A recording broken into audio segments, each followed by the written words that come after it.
Как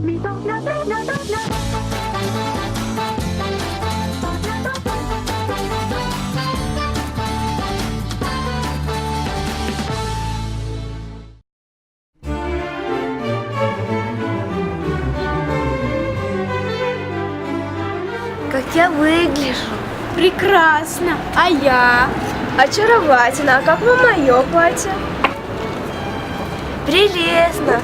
Сегодня мы все просто феи. Ой, мы уже опаздываем.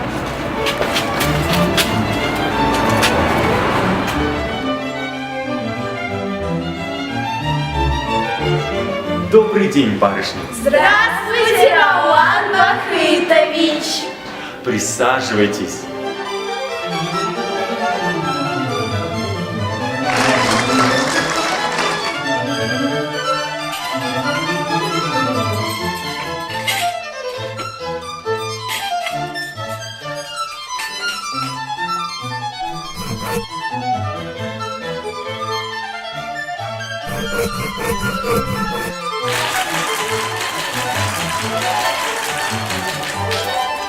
На этом наше сегодняшнее занятие окончено. До свидания. Увидимся с вами на следующей неделе. До свидания, Рауан Бахытович.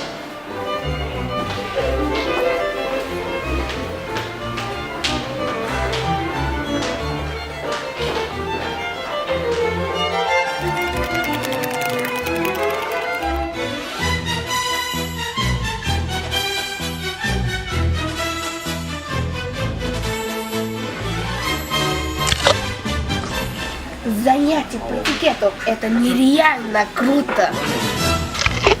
Да, тут рэп офигенный. Прикольно, он там про ложки-вилки рассказывал. Я просто кайфанула. А с чем мы на следующих занятиях будем париться, а? Обещал про танцы рассказать. Минуэт, вальс и другая лабуда. Не лабуда, наоборот клево. Мне днюха через неделю замучу тусу. И пригодится минуэт, круто оторвемся.